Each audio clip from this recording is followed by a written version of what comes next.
नमस्कार। आज हम बात करेंगे कि जो शरीर को तपाता है वह तपस्वी है। हम तपस्वी किसको कहते हैं?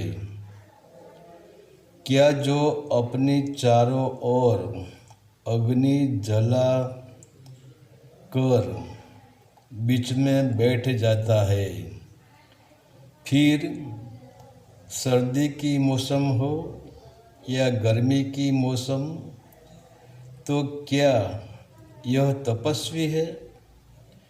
कोई कांटों पे लेट जाता है, क्या यह तपस्वी है?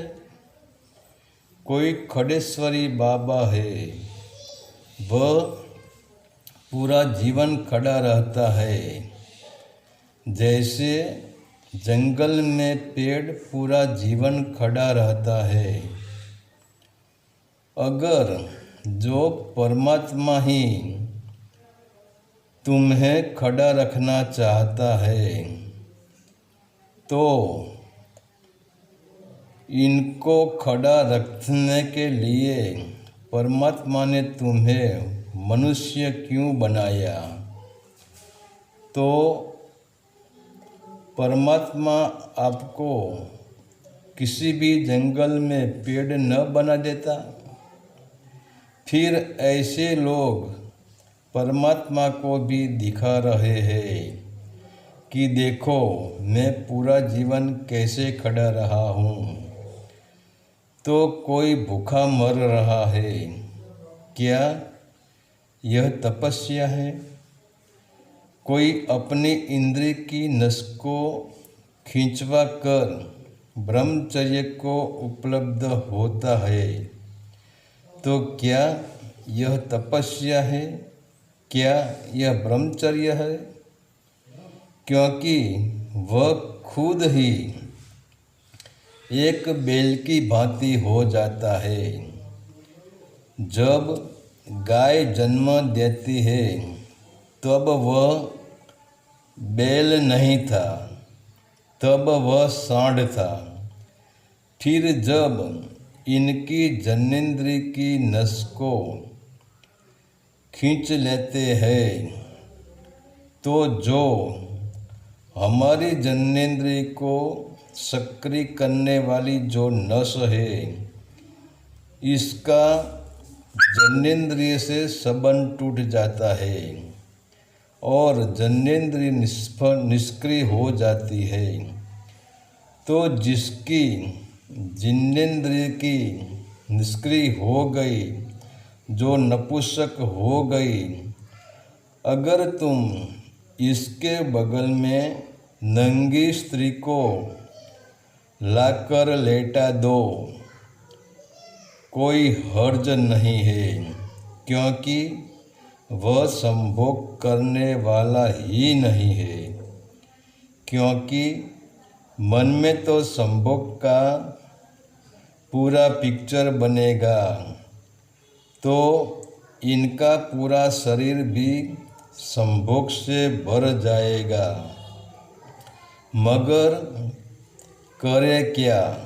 अपनी जनेंद्रिय को इसने नपुंसक बना दिया है, तो वह अपने जनेंद्रिय का गुस्सा स्त्रियों पे निकालता है कि स्त्री नरक की खान है, संभोग पाप है। देखो मैं कैसे ब्रह्मचर्य में रहता हूँ। वह अभिमान से भर जाएगा। अगर यह पागल को पता नहीं है कि मेरा पूरा शरीर संभोग के लिए तलस रहा है और मैंने मेरी जनेंद्रिय को नपुंसक बना दिया है, तो इसको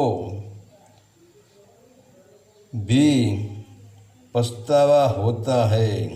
अगर इंद्रिय को मैंने नपुंसक न की होती तो संभोग की मजा लेने का अवसर मिल जाता तो जो शरीर को तपाता है, शरीर का दमन करता है, शरीर को दुश्मन मानते हैं और शरीर को कष्ट दे रहा है, यह तपस्वी नहीं है।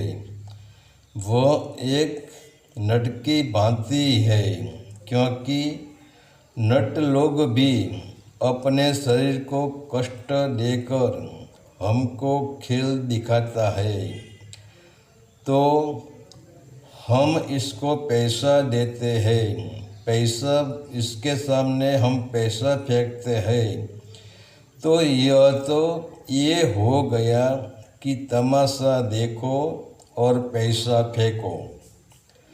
और ज़रा तुम गौर से देखना इन लोगों के अहंकार को। वह संसार को भी गाली देगा और स्त्री को भी बदनाम करेगा। और आज के लोग भी जरा सा सोचते नहीं है कि जो वह इनके शरीर का दुश्मन है वह तुम्हारा मित्र कैसे बन सकता है। तो ऐसे लोग इनके शरीर का कल्याण करता नहीं है, वह तुम्हारा क्या खाक कल्याण करेगा। तो बाहर से वह शरीर को तपाता है और भीतर से इनको अहंकार तपाता है, और वही अहंकार इनको नचाता है, क्योंकि वह अकेला ही होता है। तो आडंबर करता है। अगर भीड़ इकट्ठी हो गई फिर देखो इनकी कमाल। तो ऐसे लोगों को पैसा और आडंबर दोनों ही नाच नचाते हैं। तो सही अर्थ में तपस्वी तो यह है जो बाहर से नहीं मगर भीतर से तपता है, जो शरीर को मूलाधार चक्र से सहस्त्रार तक ले जाने वाला जे शरीर ये रथ है, और जो शरीर को रथ मानता है, जो शरीर को दुख नहीं देता मगर आनंद में रखता है। मान लो अगर तुमने अग्नि में हाथ डाल दिया तो अपना हाथ जल जाएगा, अपने हाथ में वेदना होगी। तो यह वेदना में तुम भक्ति कैसे कर सकोगे। तुम्हारी सुरता बारों तुम्हारे हाथ में जाएगी तो वह ऊपर कैसे उठ सकती है। तो असली तपस्वी तो यह है जो बाहर से शांत होकर बैठा है और भीतर अपनी ध्यान की अग्नि से, होश की अग्नि से अपनी वासनाओं को जला रहा है और अपनी चेतना को शुद्ध कर रहा है। जो स्व को न पहचानता है तो स्व का निखार लाता है और अपनी वासनाओं को जलाकर भस्म कर देता है। वही है तपस्वी जो भीतर तपा, वही तो है तपस्वी। तो बाहर जो तपते हैं वह एक दिखावा है, वह एक नाटक है, वह एक आडंबर है। क्योंकि बाहर तपने से हमारी चेतना शुद्ध होती नहीं है, हमारी चेतना तपती नहीं है। बाहर तपने से हमारी चेतना भस्म हो जाती नहीं है। हरि ओम तत्सत। आदेश का प्रणाम।